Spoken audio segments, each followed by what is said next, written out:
Hi, my name is Nancy. Welcome to my channel, Running with Scissors. In today's video, I'm going to show you the dress that I made last week that was too long and how I shortened it, and I used a new ruffling technique. I'm going to talk to you about Me Made May, and also my husband and I just returned from Gatlinburg, and I'd like to share with you some of the pictures that we took in the beautiful Great Smoky Mountains. If that sounds interesting to you, stick around.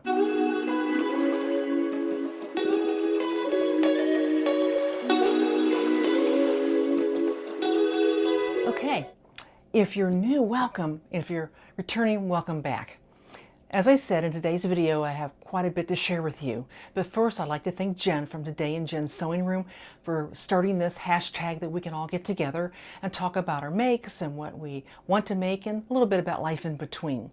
First of all, let me tell you about the dress that I made for my granddaughter. It was just too long. And I will pop up a picture of the dress after I made it, and as you can see, it kind of dragged the floor. So my daughter and I decided that probably the right length would be right about where the gathers start around her knee. And so what I did was I cut off the gather, and it was about 7 inches. And so after cutting it off, then I cut off 7 inches of the dress. Well, when I got to put the gathering back on, what happened was the gathers came out. I suppose if I cut it a little bit higher up, maybe higher up into the dress, I would have lost the gathers I'd already done, but I didn't, and they were out. Now what I did when I originally did it, I did the tried and true method of, sewing in the double gathering stitches, pulling on the thread, and getting it all gathered. But I'm thinking, oh man, I really don't want to do that again. It is time consuming. So I'm sitting here looking over at my serger thinking, well, it has a gathering foot. I've never used it before, and maybe it's time to give it a try. So what do you do when you've never done something before? You gotta grab your manual. So I grabbed my operation manual,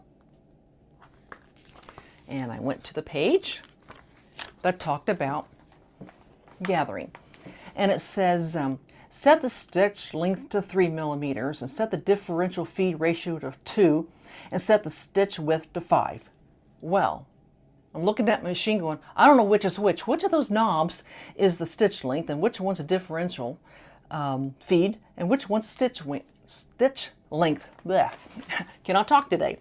So then you go to the page that's got the pictures and all the diagrams of what each part of your machine does.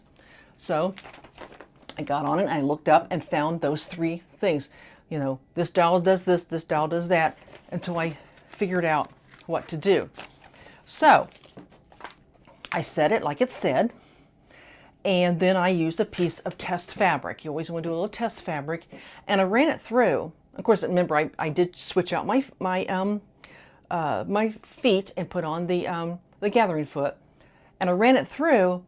But it didn't really gather, it just kind of made it wavy. So then you get your book out again and you look at it, and it says, adjust the size of the gathers by setting the stitch length between 2 and 5. Well, I went ahead and set it as high as it would go, to make it gather more. And then it says in the manual that you don't have to change the normal settings of your upper and lower loopers or the settings on your 2 needles. But I was watching a video and she suggested doing 4 and 4 on the needles and 5 and 5 on the loopers. And so I tried that. Then I took a piece of fabric, and what I did was I cut a 10-inch piece of my fabric and I ran it through. Because basically what you want it to be 5 inches, because usually when you put gathers on something, it's usually twice as long as what you're putting it on. And so 10 inches, ran it through, measured it, and it was 5 inches. So I knew it had gathered enough. So I took the gathered piece, and what I did was I divided into quarters and divided the dress into quarters, and then used my clips. The gathering piece has three different sections, and the directions said to put the seam of one of the gathers in the back of the dress, and then I just, like I said, put it in quarters, clipped it, and then went around and clipped each quarter, and it was a perfect fit. And I'm going to pop up a picture of what the gathers look like. My granddaughter has a dress she wore to church on Sunday, but look at those gathers. They're just perfect. You couldn't ask for more perfect gathers. You don't have to, fuss with them and move them around. So I learned something new, and that was how to use my gathering foot on my serger. Have you ever tried using the gathering foot on your serger? Did it work out okay for you? It worked out for me, and I was really pretty tickled with it. So that's something I learned new. All right. Now, Me-Made. On the Me-Made, I decided, instead of trying to do YouTube every single day on my Me-Mades, I decided to go ahead and put a daily picture on my Instagram. I've had an Instagram for a while, but I hadn't made it public, but it's now open. I'm going to put the Instagram address, or whatever you want to call it. And so you can, if you are on Instagram, you can go ahead and follow me on my Instagram, and I will put a picture every day of my Me-Mades. And then I decided what I would do is that on my Friday sews, I would just kind of do a catch up and show you a week's worth of Me-Mades from the week before. And I thought that would be a little easier to do. So that's what I'm going to do on my Me-Mades. Now for Wednesday was the first day. And what I wore on Wednesday, and I'll pop a picture of me wearing it at Dollywood, was this top, 9273, and these shorts, that was Simplicity, and also Simplicity 8651.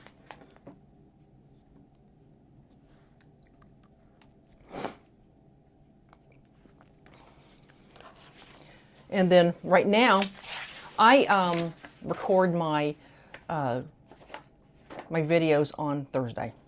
So I am wearing today's Me-Made for the 2nd, and it's the Ellie Mac Monday morning dress pattern.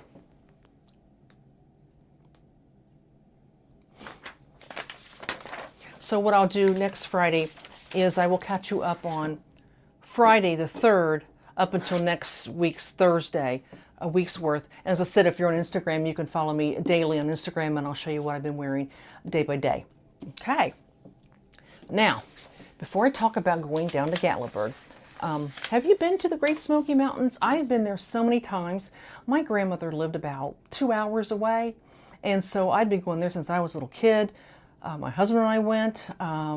We took our children there, so I cannot count how many times I've been to Gatlinburg.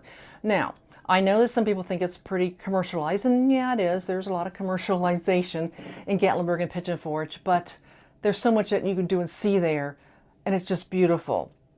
So I'm going to show you in a little bit some of the things that we did. One of the things we did is we went over to Pigeon Forge, and there's a place called The Island, and they've got all kinds of shops. There's a Ferris wheel and just all kinds of really cool things there. Well, we went into this little store. It was a 5 and dime store, and they sell all kinds of vintage things, vintage candy, vintage pop, vintage toys. Just, it's a really cool little store, and we're walking around the store, and I saw something that caught my eye, and I had to have it. And let me show you what it is. You'll see what I mean when I said I had to have it. And here it is. What do you think? It's made of metal, but you're wondering, what is it? I mean, why would I buy this thing? Well, number one, because it looks like a little old Singer sewing machine, but number two, it opens up, and inside, there's a bag of puzzle pieces.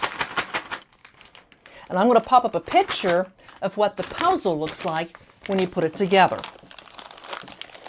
Isn't that pretty? I'm thinking what I'll do is I'll put the puzzle together, and maybe I will glue it down on maybe some cardboard or something, and use that Mod Podge, that to cover it so that it will all stick together, and then maybe frame it. And I could frame it and hang it here in my sewing room. But I thought that was pretty cool. It cost me $30, but I know if I didn't get it and came home, I would wish I had gotten it. So had to get it. Okay. Another thing we did, and I'll show you pictures, we played something called Hillbilly Golf. I've gone to Gatlinburg, like I said, so many different times, and I passed up this hillbilly golf. And I watched a YouTube video of a family that went and played it, and I said, well, that has got to be something we have to do. It looks like fun. And like I said, I'll show you in a minute. You get on this incline, and it takes you about 300 feet up the mountain, because the golf course, there's two 18-course putt-putt courses, and they're on the side of this mountain. It is the coolest thing. So I'm going to show you pictures of that. We also went to a place called Anakista, and that goes up the side of the mountain. There's some beautiful views up there. There's a restaurant up there. There's what they call a treetop walk, and I'll show you pictures of that. A lot of really interesting things. And of course, I've got some beautiful pictures of the Great Smoky Mountains. So that's how I'm going to end my video today. So stay tuned, and you can see some of the fun things that we did and some beautiful scenery from the Great Smoky Mountains. And we saw bears too. So, well, that's what I have for you today. I hope you enjoyed the video today. If you haven't subscribed, love it if you did. Another thing I want to say, I almost forgot. Last week I hit 1,000 subscribers. Very exciting, very exciting. And I just want to thank you all. Every single one of you have subscribed, who've watched, and who supported my channel. I was pretty thrilled that I hit it. Yeah, last Friday night is when I hit the 1,000. So you all take care. I'll see you next week. God bless. Bye.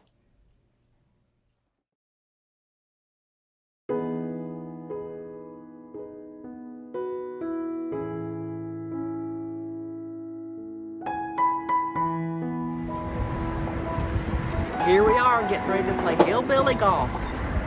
Oh, goody. Can hardly wait. It's climb this thing.